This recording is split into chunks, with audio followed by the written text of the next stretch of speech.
All right, let's jump right into this explainer. When we picture ancient Egypt, our minds usually go straight to the magnificent, ultra-confident era of the pyramid builders, right? We're talking about a civilization so incredibly powerful and successful that they could literally move mountains of stone. But what if I told you that this golden age abruptly collapsed into a terrifying dark age? Well, today we're basically going to perform an autopsy on an empire and look at exactly what caused the end of the Pyramid Age.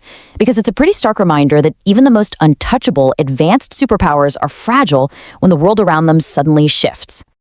And that brings us to the central question guiding our investigation today. How did the very same society that engineered the timeless, mathematically perfect pyramids at Giza fall into complete anarchy, civil war, and even cannibalism just 2 centuries later? I mean, it is a staggering reversal of fortune. To really understand how they went from engineering marvels to total societal breakdown, we have to look closely at what the ancient Egyptians themselves carved into stone. Because the shift is just staggering. Now, we're all familiar with the idealized Old Kingdom art. Rich bounties of fish, endless crops, and perfect divine order guaranteed by the pharaoh. But if you look at King Unas's causeway, you'll find a shocking piece of gritty reality. We're talking about carvings of emaciated, suffering victims of famine, starving Bedouins from the desert fringes. This wasn't some magical, idealized realm of the gods anymore. This was unprecedented realism, showing us that the forces of chaos were creeping right up to the edges of the Nile Valley. Okay, moving to Section 1, the culprits, climate, and a centenarian king. So what actually brought this chaos to their doorstep? We basically have 2 primary culprits that triggered this catastrophic collapse at the exact same time: a devastating shift in climate and a king who simply lived way too long. The timeline of this disaster is chilling. At the end of the 3rd millennium BC, the annual Nile floods, literally the absolute bedrock of Egyptian agriculture and life, began to fall dramatically. The lifeblood of the nation just ran dry, and it seemed like the gods had abandoned them. Over the next century, ancient texts describe unimaginable starvation, suffering, and people even resorting to cannibalism just to survive. And the crazy thing is, all of this came to a head during a massive political crisis. That political crisis centered entirely around one staggering number: 100. King Pepi II claimed to have lived to be 100 years old, which makes him Egypt's longest-lived monarch. Now, sure, a long life might sound like a blessing, but for the Egyptian state, it was a total curse. You have to remember, this entire society was built on the rock-solid belief that the pharaoh was an infallible, superhuman, divine being. So having a frail old man living to 100, it completely shattered that illusion. The really crucial point here is how this frailty was exposed to the public through the failed Jubilee test. So traditionally, after 30 years on the throne, a pharaoh had to perform the Jubilee ceremonies. This actually meant physically running a ceremonial track 4 times as the king of the north and 4 times as the king of the south. But obviously, a pharaoh in his 90s couldn't run this track anymore.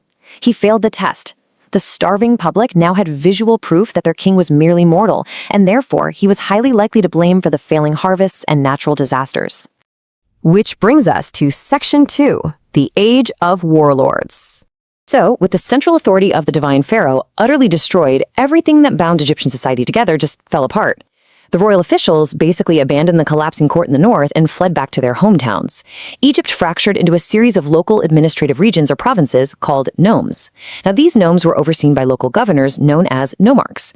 With the king effectively powerless, a massive power vacuum opened up, and these nomarchs stepped right in to fill it. They stopped being just administrators and morphed into independent warlords dominating their own regions. And this introduces us to one of history's absolute biggest egomaniacs, a regional warlord named Ankh-Tfi. Just listen to this wildly boastful quote from his tomb. "I am the beginning and the end of mankind, since nobody like myself existed before, nor will he exist." I mean, wow. Ankh-Tfi managed to feed his people during the famine, and in return, he demanded godlike status. What is truly wild is that in his lavish tomb, the actual ruling pharaoh's name is relegated to this tiny, barely visible toe-sized footnote. The warlords were now the true kings. Now on to Section 3, Magic, Curses, and Civil War. You might be wondering, how did the everyday person survive in this decentralized, terrifying new reality. Well, with their faith in the state religion and the monarchy completely gone, ordinary citizens had to take matters into their own hands to protect themselves. And they did this through highly democratized magic. Instead of relying on temple priests, ordinary people performed rituals right in their own homes. They take a clay pot, write the name of their enemy on it in red ochre, since red was the color of destruction, and then smash the pot to symbolically annihilate them. It was a sort of ancient voodoo used by soldiers, priests, or really anyone wanting to curse a rival in an age completely ruled by fear. And that fear very quickly escalated into brutal civil war. Over time, two major warlord factions emerged, one in the north and one in the south at Thebes. The violence between them reached an unimaginable low point, known in later texts as the Vile Deed. Northern troops actually attacked the sacred royal burial ground at Abydos. They literally set fire to the ancient tombs and desecrated the royal mummies. It was a horrific, blasphemous act that severed Egypt's physical link to its ancient past. Unsurprisingly, this profound trauma permanently shifted the Egyptian mindset. Back in the Old Kingdom, they relied on elaborate, massively expensive wall carvings to guarantee a perfect afterlife. But after seeing their sacred sites ripped apart during the Dark Age, the people of the newly reunified Middle Kingdom changed tactics.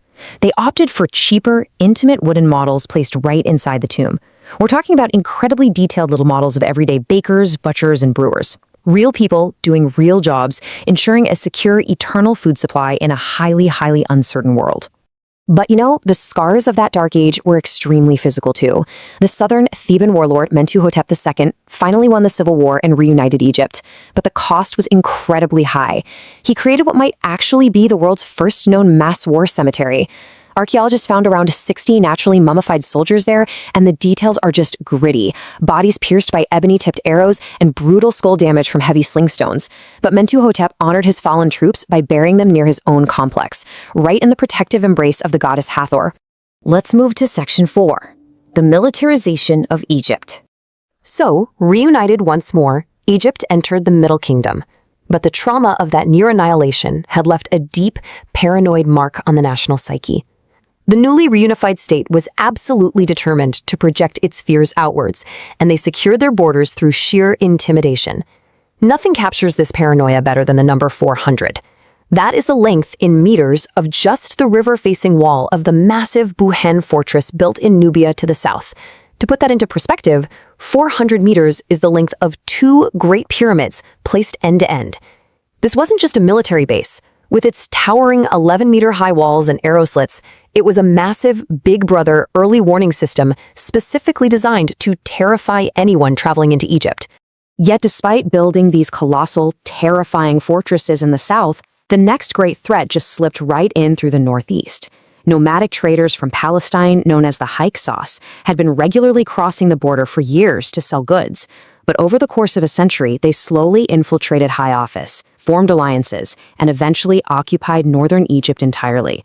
Just like that, the Egyptians found themselves trapped and plunged right into a second Dark Age.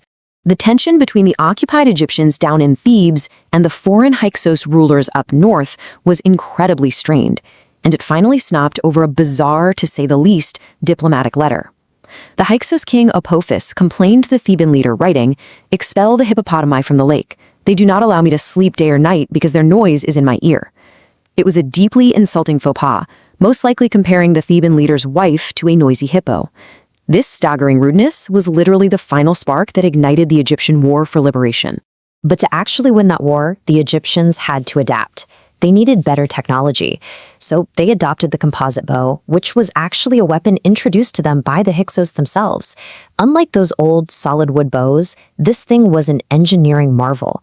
It featured a wooden core, an animal horn spring glued to the inside for power, tough sinew on the outside, and it was all wrapped up in a protective birch bark coating. It was shorter, vastly easier to handle from a chariot, and it fired faster, much deadlier arrows. A real game changer. And mastering this cutting-edge military technology, along with the horse and chariot, just changed everything. The Thebans successfully pushed the Hyksos all the way back out of Egypt. This victory marked the rebirth of a superpower. We now enter the famous New Kingdom, an era of heavily armed expansionist pharaohs who were depicted as larger-than-life superheroes smiting their enemies. They had reclaimed their culture and forged an absolute golden age. Which leaves us with a final, really provocative thought to consider as we wrap up this explainer. Is true imperial power born from periods of peace, or is it actually forged in the fires of near annihilation? Think about it. If the Nile had never failed, if the Pyramid Age hadn't catastrophically collapsed into starvation and civil war, would the legendary militarized superpower of the New Kingdom have ever existed at all? It's a fascinating question, and one that forces us to see Dark Ages not just as tragic endings, but as brutal, absolutely necessary beginnings.